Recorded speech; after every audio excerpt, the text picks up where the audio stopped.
جو بھی تہجد کے لیے اٹھتے ہیں اللہ سبحانہ تعالیٰ کے سامنے حاضر ہوتے ہیں. میں نے بھی جب یہ حدیث پڑھی تھی مجھے نہیں پتا تھا، کیونکہ یوزلی ہوتا ہے کہ ہم اٹھتے ہیں پھر فوراً ہی ہم یا تو تحیۃ الوضو 2 رکعت نماز سے سٹارٹ کر لیتے ہیں، تو ورنہ پھر ریگولر ہم اپنی نفل پڑھ لیتے ہیں. تو جو وتر ہے وہ تہجد کی نماز ہے نا، اس میں بڑی کسائش ہے. مطلب کئی دفعہ ہوتا ہے کہ اچھا ہم نے کتنی پڑھنی ہے، بعض لوگوں کے پاس اتنا وقت نہیں ہوتا، وہ 2 رکعت بھی پڑھ لے تو وہ بھی ٹھیک ہے، کیونکہ یہ فرض نماز نہیں ہے. رسول اللہ سے ڈفرینٹ ثابت ہے. زیادہ تر میں نے جو دیکھا کہ 11 رکعت تھیں، کہ 8 2 رکعت کر کے وہ نفل پڑھتے تھے، اینڈ پھر وہ 3 وتر کے ساتھ اس کو کمپلیٹ کرتے تھے. اور کئی جگہ پہ یہ بھی آیا کہ انہوں نے 6 پڑھے اور پھر 3 وتر پڑھے، کئی اس سے بھی زیادہ آیا. تو اٹ آل ڈیپینڈ کہ آپ کی اس وقت سچویشن کیا ہے، آپ کی جب آنکھ کھلی ہے. تو وہی میں کہوں گی سورۃ مزمل پڑھ کے دیکھیے گا، آپ کو پتہ چلے گا کہ اللہ سبحانہ تعالیٰ نے کیا فرمایا ہے اس میں. تو حضرت عاصم بن حمید، یہ نسائی کی حدیث ہے جی 1618. وہ انہوں نے حضرت عائشہ رضی اللہ عنہا سے پوچھا کہ رسول اللہ صلی اللہ علیہ وسلم جب اپنی تہجد پڑھتے تھے تو وہ کیسے شروع کرتے تھے. تو حضرت عائشہ نے ان کو کہا کہ عاصم، تم نے مجھ سے وہ سوال پوچھا ہے جو آج تک مجھ سے کسی نے نہیں پوچھا. تو دیکھیے الحمدللہ ہم تک دین کیسے آیا ہے، کتنی اللہ سبحانہ تعالیٰ نے ان کے دل میں ڈالا ہوگا، کیونکہ ہمیں بعد میں عمل کرنا تھا. تو حضرت عائشہ نے فرمایا کہ رسول اللہ صلی اللہ علیہ وسلم اب یہ تہجد شروع کرنے سے پہلے اللہ اکبر یا نیت کرنے سے بھی پہلے نا 10 مرتبہ، یہ 5 چیزیں ہیں آپ یاد رکھیے گا، 10 مرتبہ اللہ اکبر، 10 مرتبہ الحمدللہ، 10 مرتبہ سبحان اللہ، اور 10 مرتبہ لا الہ الا اللہ، اور 10 مرتبہ استغفار کرتے تھے، استغفر اللہ کہتے تھے. اب دیکھیں 10 مرتبہ یہ 5 چیزیں ہیں، اور اس کے بعد پھر یہ دعا کرتے تھے اللہم اغفر لی واہدنی وارفعنی وعافنی. یہ کون سی؟ یہ 4 چیزیں ہوگی، ٹھیک ہے، 5 وہ پہلے تھی. اب یہ ایک ہی دفعہ میں یہ اللہم اغفر لی واہدنی وارفعنی وارزقنی وعافنی، تو یہ والی دعا پڑھتے تھے. ٹھیک ہے، میں پھر سے پڑھ دوں ایک دفعہ، اللہم اغفر لی واہدنی وارزقنی وعافنی. تو یہ پڑھتے تھے. اور پھر اس کے علاوہ یہ میں نے حرم کو دعا دی ہے، انشاءاللہ یہ پوسٹ کر دے گی تاکہ آپ لوگوں کو آسانی سے مل جائے، کیونکہ یہ پہلی 2 تو آپ لوگوں کو سب کو آتی ہوں گی، اس لیے یہ کوئی مشکل نہیں ہے. تیسری جو چیز وہ دعا مانگتے تھے، اعوذ باللہ من ضیق المقامی. ضیق المقامی کہتے ہیں کہ دل کی تنگی نہیں ہو جاتی، جیسے کہ اے اللہ میں تیری پناہ میں آتا ہوں. آپ دیکھیے مانگ کون رہے ہیں؟ رسول اللہ صلی اللہ علیہ وسلم. تو ہمارا کیا حال ہونا چاہیے کہ اے اللہ میں تیری پناہ میں آتا ہوں قیامت کے دن تیرے سامنے، یوم القیامہ، قیامت کے دن تیرے سامنے کھڑے ہونے کی تنگی سے. وہ جو دل تنگ ہوتا ہے نا، ڈر لگتا ہے، کہ اس سے اللہ سبحانہ تعالیٰ کی پناہ مانگتے تھے. ایوری ڈے جب وہ تہجد پڑھتے تھے تو یہ دعا مانگتے تھے اعوذ باللہ من ضیق المقامی یوم القیامہ، کہ اللہ میں قیامت کے دن تیرے سامنے کھڑے ہونے کی تنگی سے، دل جیسے تنگ ہو جاتا ہے، گھبراہٹ ہوتی ہے، اس سے میں تیری پناہ میں آتا ہوں. بہت پیاری دعا ہے. اور اس کے بعد وہ تہجد سٹارٹ کرتے تھے. تو مجھے بھی نہیں پتا تھا، جب میں نے یہ پڑھا تو مجھے اتنا اچھا لگا کہ دیکھیں ہمیں کس طرح سے رہنمائی ملتی ہے. تو اللہ سبحانہ تعالیٰ جی ہمارے راستے آسان کرے، آمین ثم آمین. تو آئیے ہم آتے ہیں سورۃ الحجر کی. آج ہم آیت نمبر 80 کریں گے. اعوذ باللہ من الشیطان الرجیم، بسم اللہ الرحمن الرحیم. اس سے پہلے ہم یہ پڑھ چکے کہ یہ جو ہم سورہ پڑھ رہے ہیں یہ کون سی ہے؟ مکی دور کی سورہ ہے. اور آپ ایک دفعہ یاد کر لیجئے گا کہ یہ وہ دور تھا جس میں مسلمانوں پہ بہت ظلم ہوتے تھے.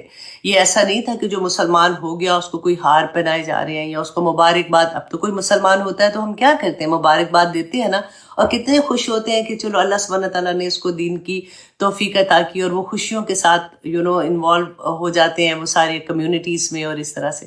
لیکن اس وقت اپنے ہی لوگوں میں جب کوئی مسلمان ہوتا تھا تو اس پہ ظلم کی انتہا ہو جاتی تھی. یہ آپ لوگوں نے بار بار پڑھا ہے.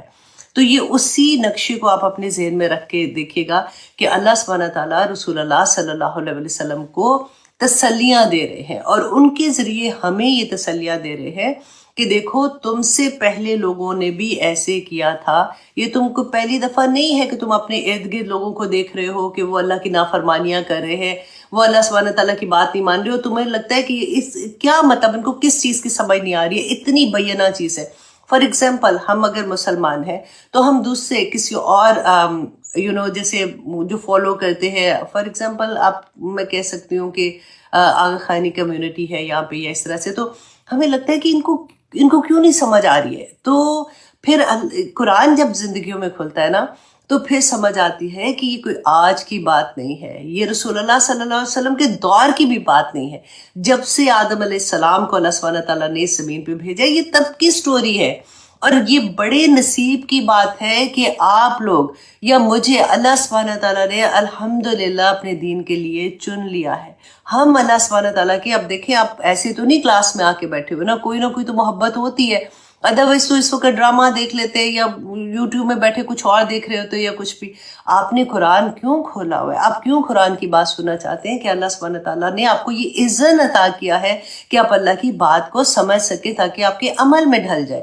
تو یہی بات اللہ سبحانہ تعالیٰ رسول اللہ صلی اللہ علیہ وسلم کو بھی بتا رہے تھے کہ اعوذ باللہ من الشیطان الرجیم، بسم اللہ الرحمن الرحیم. وَلَقَدْ كَذَّبَ، اور البتہ یقیناً جھٹلایا، اصحاب ہجر والوں نے، المرسلین رسولوں کو. یہ کون سی قوم تھی؟ ہجر جو تھے نا، یہ سمود کی قوم تھی جو حضرت صالح علیہ السلام کی بیسیکلی قوم تھی. ان کی طرح اس سے پہلے عاد قوم تھی جن کے اوپر عذاب آیا تھا، اس کے بعد اللہ سبحانہ تعالیٰ نے اس قوم کو پیدا کیا. اب شروع میں تو یہ لوگ ٹھیک ہوتے تھے، کیونکہ ہمیشہ سے یہ ہوا نا کہ نبیوں میں سے جنہوں نے ان کی بات مانی، اللہ سبحانہ تعالیٰ نے ان کو نجات دے دی اور باقیوں پہ عذاب آ جاتا تھا. لیکن آہستہ آہستہ پھر وہی لوگ ایسی حرکتیں کرنا شروع کر دیتے تھے. آج بھی آپ آنیسٹلی ایسے لگے گا آپ کو کہ لگے گا کیا لگ رہا ہے جب سے قرآن پڑھے کہ ایکچولی وہی دور آج کا بھی ہے، میرے ارد گرد بھی وہی سارا کچھ ہے. تو اللہ سبحانہ تعالیٰ یہ جو قوم صالح تھی نا، یہ حضرت صالح علیہ السلام کی قوم جو سمود تھی، اب ان کا کیا تھا کہ یہ جب ان کو بتا رہے تھے، اللہ سبحانہ تعالیٰ نے ان کو اس قوم کی طرف بھیجا کہ ان کی طرف جاؤ اور ان کو جا کے بتاؤ کہ یہ شرک کر رہے ہیں اور یہ جو بھی غلط کام کرتے ہیں. اب یہ قوم بھی اس زمانے کی ترقی یافتہ، جیسے کہتے ہیں نا بہت کامیاب لوگ ویسے تھے، کیونکہ یہ کہتے پہاڑوں میں اپنے گھر. آج کل ہم جیسے جاتے ہیں، فار ایگزامپل آپ دیکھیں، آپ مری کی سائڈ پہ جائیں گے یا یہاں پہ آپ کیلیفورنیا جاتے ہیں یا سین ڈیگو جائیں گے تو آپ پہاڑوں پہ گھر دیکھتے ہیں. نہ صرف پہاڑوں کے اوپر گھر، یہ پہاڑوں کو کھود کے اندر سے، مطلب اوپر آپ سوچیں اتنا مشکل کام کہ وہ اندر 100 کمروں کے ان کے گھر ہوتے تھے، پورے بازار اندر ہوتے، پورے شہر انہوں نے بنائے ہوئے تھے اندر. اور یہ سمجھتے تھے ہم تو بڑے کامیاب لوگ ہیں، ہمیں کیا ہونا ہے ہمارے ساتھ، ہم تو پہاڑوں میں امن سے. اور یہ کوئی ایسا نہیں تھا کہ کوئی 2 سال 3 سال کی بات ہے، کافی سالوں سے وہ اس طرح سے رہ رہے تھے اور یہ نہیں مان رہے تھے حضرت صالح علیہ السلام کی بات. اور ان کے جو سردار تھے ان میں سے ایک سردار نے لوگوں کے ساتھ مل کے حضرت صالح علیہ السلام سے کہا کہ اچھا ٹھیک ہے، اگر تم کہتے ہو نا کہ اللہ کا عذاب آ جائے گا یا کچھ ہے تو پھر ہمیں معجزہ دکھاؤ. پہلے تو انہوں نے کہا کہ ٹھیک ہے وہ عذاب لے آؤ. جب ان کے اوپر فائنلی عذاب آیا تھا، وہ بھی انشاءاللہ میں آپ کو بتاتی ہوں، لیکن انہوں نے کہا کہ ہمیں آپ معجزہ دکھائیں کوئی، کہ آپ اللہ کے رسول ہیں، ہم کیسے مانیں. اور معجزہ بھی انہوں نے کیا مانگا کہ ہمیں پہاڑ میں سے ہمارے آنکھوں کے سامنے ایک اونٹنی نکلے، پہاڑ پھٹے اور اس میں سے اونٹنی نکلے اور وہ 10 مہینے کی حاملہ ہو اور اس سے نکلتے ہی اس میں سے بچہ بھی وہ پیدا کرے. حضرت صالح علیہ السلام نے کہا کہ اچھا اگر میں اللہ سے یہ دعا کرتا ہوں کہ اللہ سبحانہ تعالیٰ تمہیں یہ معجزہ دکھا دے تو کیا تم ایمان لے آؤ گے؟ تو انہوں نے کہا کہ ہاں ہم ایمان لے آئیں گے. حضرت صالح علیہ السلام نے اسی وقت 2 رکعت نماز کہتے ہیں کہ کھڑے ہوئے پڑھنے کے لیے اور اللہ سے دعا کی اور اللہ سبحانہ تعالیٰ نے وہ معجزہ دکھا دیا. اب دیکھیں رسول اللہ صلی اللہ علیہ وسلم سے بھی یہ کہتے تھے نا مشرکین مکہ، تو رسول اللہ سبحانہ تعالیٰ کیوں یہ کہتے تھے کہ نہیں ان کو معجزے دکھانے؟ کیونکہ اس سے پہلے دکھائے تھے معجزے حضرت موسیٰ علیہ السلام اور حضرت عیسیٰ علیہ السلام پہ، تو یوں نازل ہوتے تھے، منہ سے بات نکلتی تھی تو معجزہ نازل ہو جاتا تھا. آپ نے وہ پڑھا تھا وادی تیہ میں کیسے اللہ سبحانہ تعالیٰ نے ان کے اوپر معجزوں کی بارش کی ہوئی تھی، پھر بھی ایمان نہیں لاتے تھے، پھر بھی اللہ کی نافرمانی کرتے تھے اور پھر آخر میں تو کیا ہوتا تھا، اللہ کی طرف سے عذاب آ جاتا تھا. تو اللہ سبحانہ تعالیٰ نے رسول اللہ صلی اللہ علیہ وسلم سے فرمایا تھا کہ اگر یہ آپ کی بات نہیں مانیں گے تو ان کے اوپر بھی پھر عذاب آئے گا. تو رسول اللہ نے فرمایا تھا کہ نہیں، آپ ایسے نہیں کرنا، میں ان کے لیے دعا کرتا رہوں گا، میں ان کے لیے استغفار کرتا رہوں گا. تو ان کی قوم کو جب معجزہ انہوں نے دیکھا، اونٹنی دیکھی ہے آنکھ کے سامنے نکلی، کہتی اتنی بڑی وہ اونٹنی تھی کہ وہ صالح علیہ السلام کا جو کنواں تھا وہ پورا پانی اس کا پی جاتی تھی. ایک دن وہ دودھ دیتی تھی جس سے پوری، آپ سوچو پوری قوم کو وہ دودھ کافی ہو جاتا تھا. اب ایک دن وہ پانی پیتی تھی اور ایک دن قوم کے لوگ پانی پیتے تھے. آہستہ آہستہ شروع میں تو ان میں سے کچھ لوگ تھے وہ ایمان بھی لیا، لیکن آہستہ آہستہ پھر سے ویسے کہ ویسے ہو گئے. اب کیا ہوا کہ آہستہ آہستہ انہوں نے یہ پلان کرنا شروع کیا کہ ہم یہ تو تنگ آ گئے ہیں، یہ تو کیونکہ حضرت صالح علیہ السلام نے کہا تھا کہ دیکھو اس کے ساتھ کوئی برا سلوک نہ کرنا، اس کو تم چھوڑ دو، وہ جیسے بھی کھاتی پیتی ہے یہ اس کو چلنے دینا، کیونکہ یہ اللہ کی طرف سے نشانی ہے. اب کیا کیا انہوں نے پلان کیا اور مل کے انہوں نے کچھ لوگوں کے ساتھ ملے اور انہوں نے وہ اونٹنی جو ہے اس کو قتل کر دیا، اس کو مار دیا. اور جیسے ہی انہوں نے مارا پھر ان کے اوپر عذاب آیا تھا، اور عذاب بھی 3 دن حضرت صالح علیہ السلام کو جب انہوں نے قتل کرنے کا پلان بنایا تو اللہ سبحانہ تعالیٰ حضرت صالح نے بتایا اپنی قوم کو کہ تم پر اب ایسے عذاب آئے گا. تو کہتے پہلے دن جو تھا ان کے سب کے چہرے زرد ہو گئے. اب ان کو پتا تھا، ان کو 3 دن کی جیسے مہلت تھی، انہوں نے کہا کچھ نہیں ہونا، ایسی اب رات ہوئی تو کہ انہوں نے کہا دیکھا کچھ بھی نہیں ہوا. اب اگلا دن ہوا تو ان کے چہرے سب کے سرخ رنگ کے ہو گئے. پھر کہتے سارا دن گزرا، تیسرا دن آیا تو سب کے چہرے سے آؤ گے، اس کے باوجود بھی یہ ایمان نہیں لائے. اب آپ دیکھیے جب کورونا آیا تھا تو کیا ہوا تھا، چیخیں نکل گئی تھی نا ہم لوگوں کی، اذانیں کہاں مطلب اپنی چھتوں پہ چڑھ کے سب اذانیں دے رہے ہیں، مسجدوں میں اذانیں ہو رہی ہیں، دعائیں کر رہے ہیں، ٹی وی پہ بھی یہی آتا جا رہا ہے، یہ دعا پڑھے یہ دعا پڑھے. اب گزر گیا، پھر کیا ہوا، وہی سارا کچھ، وہی ڈانس، وہی پارٹیز، وہی شادیاں، وہی مہندیاں، وہی سارا کچھ ویسے کا ویسے. اب کچھ چینج لگ رہا ہے اتنی دیر کے بعد آپ کو؟ نہیں ہے نا.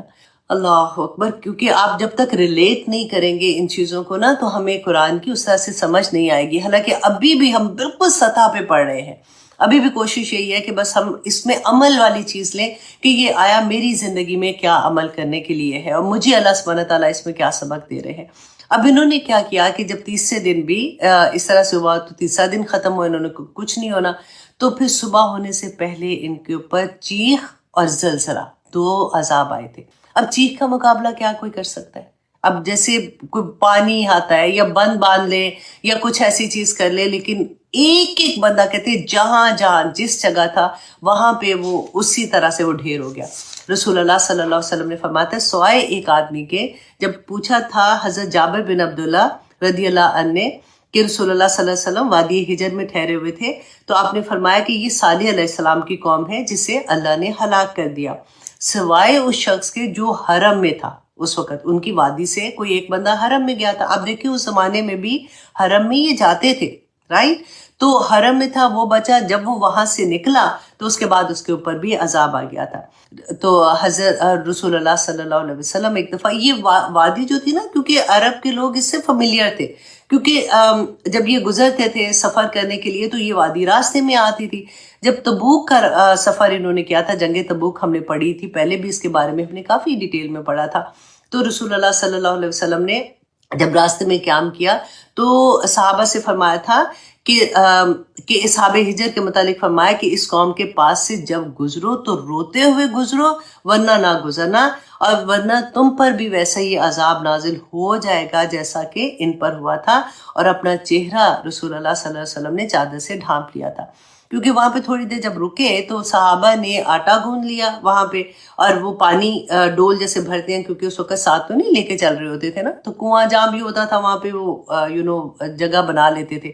تو جب رسول اللہ کو پتہ چلا تو انہوں نے فرمایا دیکھیں تبوک کا سفر آپ لوگوں کو اگر یاد ہے کہ کتنا مشکل تھا، کھانا ختم ہو گیا، اور اتنا جو پانی اونٹوں کو ذبح کر کے ان کا جو پانی تھا وہ نکال کے پینا پڑا تھا ان کو. تو اس وقت رسول اللہ صلی اللہ علیہ وسلم نے ان کو حکم دیا کہ پانی گرا دو اور جو آٹا گوندا ہے اسے اونٹوں کو کھلا دو، تاکہ اور پانی واپس آ کے حضرت اس کنویں سے لو جہاں سے اونٹنی پانی پیا کرتی تھی، یہاں کا پانی بھی نہیں تم پیو. اللہ اکبر. تو یہ وہ قوم تھی، اور اللہ سبحانہ تعالیٰ رسول اللہ صلی اللہ علیہ وسلم کو اس کے بارے میں بتا رہے تھے کہ اچھا اب یہاں پہ دیکھیے کہ اصحاب الحجر جو تھے یہ سمود کی قوم، انہوں نے تو حضرت صالح کو جھٹلایا تھا نا صرف. اللہ سبحانہ تعالیٰ نے یہ فرمایا یہاں پہ وَلَقَدْ كَذَّبَ أَصْحَابُ الْحِجْرِ، اصحاب الحجر نے جھٹلایا المرسلین، رسولوں کو. تو آپ دیکھیے کہ ہمارے لیے بھی، کیونکہ ایک رسول کو جھٹلانا، ایک رسول کو نہ ماننا، تمام رسولوں کا انکار کرنا، مسلمان ہی نہیں ہو سکتے. سورۃ البقرہ کی آخری رکوع میں جب ہم پڑھتے ہیں تو اللہ سبحانہ تعالیٰ نے ہمارے لیے بھی یہی فرمایا تھا کہ جو ہم نے پڑھا آمن الرسول بما انزل الیہ من ربہ والمؤمنون کل آمن باللہ وملائکتہ وکتبہ لا نفرق بین احد من رسل، لا نفرق بین احد من رسل، کہ ہم کسی رسول کے درمیان میں کوئی فرق نہیں کرتے۔ درجات رسولوں کے جو ہے وہ اللہ نے اپنی طرف اس کی نسبت کی کہ اللہ ہے جس نے رسولوں، کسی سے کلام کیا، کسی کو کیا معجزہ دیا، کسی کو کیا کون سا رتبہ دیا، وہ اللہ سبحانہ تعالیٰ کی طرف سے تھا۔ لیکن ہم ایز اے انسان، ایز اے مسلمان، ہم کسی نبی، کسی رسول میں فرق نہیں کر سکتے، ہمارے لیے سب ایک برابر عزت کے ہیں۔ اب یہاں پر آگے اللہ سبحانہ تعالیٰ نے فرمایا وَآتَيْنَاهُمْ آیاتنا، اور دی ہم نے انہیں آیاتنا اپنی نشانیاں، فَكَانُوا عَنْهَا مُعْرِضِينَ، اور وہ اس سے اعراض کر رہے تھے۔ اور کیوں؟ کون سی معجزہ میں نے ابھی آپ کو بتایا تھا نا، حضرت صالح علیہ السلام کی قوم پہ اونٹنی کا جو معجزہ تھا، تو اللہ سبحانہ تعالیٰ نے کہا اس کے باوجود بھی، معجزہ دیکھنے کے باوجود وہ انکار کرنے والے ہو گئے، اعراض کرنے والے ہو گئے۔ وَكَانُوا، یہ قوم کون تھی؟ وَكَانُوا يَنْحِتُونَ، کہ وہ تراشتے تھے، من الجبالی، پہاڑوں سے، بیوتن، گھروں کو، آمنین، امن سے رہنے کے لیے۔ اتنی بہادر قوم، اتنی آپ سوچیں کہ کیسے وہ بناتے ہوں گے۔ ہماری تو اب آج کے زمانے میں ہم دیکھیں کرینیں اتنی بڑی اوپر جاتی ہیں، اور پھر جا کے کس طرح سے یہ سارا کچھ ہوتا ہے، اور بڑے فخر کی بات ہوتی ہے کہ پہاڑ کے اوپر گھر ہے اور یہ ہے وہ ہے۔ تو یہ پوری کی پوری قوم ہی ایسے تھی کہ پہاڑوں کے اندر ابھی تک، کہتے کہ ابن بطوطہ جب 8ویں صدی میں گئے تھے حج کرنے کے لیے، تو وہ رکے تھے۔ اور یہاں پہ بھی اب وہی بات ہے کہ اللہ سبحانہ تعالیٰ نے فرمایا کہ جس کے گھر میں تھے، اب حضرت یوسف کی سائڈ دیکھیے کہ وہ بچہ جس کے گھر میں ہے اس کے پریشر میں بھی ہے، اب وہ عورت ان کو فلرٹ کر رہی ہے، اس کو اپنی طرف لے جا رہی ہے۔ تو اللہ سبحانہ تعالیٰ نے آگے کیا فرمایا کہ ہوا کیا تھا؟ اب یہ سٹوری تو بہت پہلے سے چل رہی تھی نا، اب وہ ٹائم آ گیا کہ جب اسے اب برداشت نہیں ہو رہا تھا، وہ اس کو کسی بھی طرح سے اس کے ساتھ وہ گناہ کرنا چاہ رہی تھی، جو اس حد تک کہ وہ بالکل ہی وہ ورڈ میں بار بار نہیں بولوں گی، یو انڈرسٹینڈ۔ وَغَلَّقَتِ الْأَبْوَابَ، تو اس نے کیا کیا؟ اچھی طرح سے اس نے دروازے بند کر لیے۔ وَقَالَتْ، اور کہا، حَيْتَ لَكَ، کہ آ جاؤ تم، قَالَ، کہا، مَعَاذَ اللَّهِ، کہ اللہ کی پناہ۔ اب آپ دیکھیے، آپ میں سے ہر کوئی کو میں ایک بات بتانا چاہوں گی کہ یہ جو کہا یوسف علیہ السلام نے کہ اللہ کی پناہ، تو یہ ایک دعائیہ کلمہ ہے جس میں یہ اعوذ باللہ سے بھی بڑا ہے کہ اللہ کی پناہ، کہ اے اللہ مجھے سنبھال لے، اے اللہ مجھے اپنی حفاظت میں کر لے، اے اللہ میں بے بس ہوں، میں کچھ نہیں کر سکتا۔ جب بھی ہم میں سے کوئی بھی کبھی بھی کسی سچویشن میں آئے گا تو یہی دعا پڑھیے گا، اعوذ باللہ۔ اگر یہ یاد ہے اعوذ باللہ من الشیطان الرجیم، تو ہماری زندگی میں اتنا کامن ہے نا، وہ پڑھ لیا کریں، اللہ اپنی حفاظتوں میں لے لے گا۔ آپ دیکھیے کہ آج کل کتنا کامن ہے، جاب پہ ہراسمنٹ ہوتی ہے، اسکولوں میں بچوں کے، کیونکہ آدمی پڑھا رہے ہوتے ہیں تو اسکول میں بھی ایسی والی چیزیں ہم نے دیکھی ہیں۔ گھروں میں جو کام والے ہیں ادھر ہراسمنٹ ہو رہی ہوتی ہے۔ اب وہ زمانہ آ گیا کہ ہم وی ٹاک اباؤٹ، اور کرنا بھی چاہیے، کہ ہم چھوٹے چھوٹے بچوں کو good touch and bad touch کا بتا رہے ہوتے ہیں کہ بیٹا یہ یو ہیو ٹو انڈرسٹینڈ کہ گڈ ٹچ کیا ہوتا ہے، بیڈ ٹچ کیا ہوتا ہے، ایسے نہیں کرنا، ایسے نہیں کرنا۔ الحمدللہ یہ اتنی اویئرنیس تو آ گئی ہے ہم لوگوں میں، لیکن اب دیکھیں کہ ہمارا معاشرہ جا کدھر رہا ہے۔ یہاں پہ اللہ سبحانہ تعالیٰ یہ جو فرمائے کہ انہوں نے کیا کہا تھا کہ اللہ میں تیری پناہ میں آتی ہوں، اسی طرح سے ہم صبح شام کے کلمات بھی پڑھتے ہیں نا کہ اعوذ بکلمات اللہ التامہ والے، تو وہ ایوری مارننگ ایوری نائٹ ضرور پڑھ کریں جب بھی کبھی آپ کام میں ہوگے، کیونکہ کئی دفعہ ہوتے ہیں مجبوریاں ہو جاتی ہیں لوگوں کی، اور میں آئی ڈو انڈرسٹینڈ بہت ابھی ریسنٹلی میری ایک بچی سے بات ہوئی ہے، اتنی پیاری بچی جس کی خالی جاب چھوٹ گئی، ابھی اس کے لیے اتنا مشکل ہو رہا ہے کیونکہ وہاں پہ باس جو ہے وہ اس کے ساتھ جو بھی غلط کرنے کی کوشش کر رہا تھا، اور اس نے جب کمپلین کی اوپر والے باس کو، تو وہ آپس میں ملے ہوئے تھے تو اس کو جاب چھوڑنا پڑی۔ تو بہت کچھ ہے، تو اللہ سبحانہ تعالیٰ اپنی حفاظتوں میں رکھے۔ بس یہ والا کلمہ میں نے آپ کو بہت زور سے بتانا تھا کہ کبھی بھی زندگی میں کہیں پھنس جائیں، اعوذ باللہ من الشیطان الرجیم یہ پڑھا کریں۔ ہمیں تو یہ لگتا ہے نا، ہم تو اس لیے پڑھتے ہیں شیطان دور ہو، نہیں، اللہ جی مجھے اپنی حفاظت میں لے لیں، یا اللہ میں بہت کمزور ہوں، یا اللہ میں اس فتنے سے نہیں نکل پا رہی ہوں، میں نکلنا چاہتی ہوں، یا اللہ میں پھنس گئی ہوں اس کے اندر۔ کسی بھی حال میں دیکھیں، یہ ایک پکار اللہ سبحانہ تعالیٰ کو، معاذ اللہ، اللہ تیری پناہ،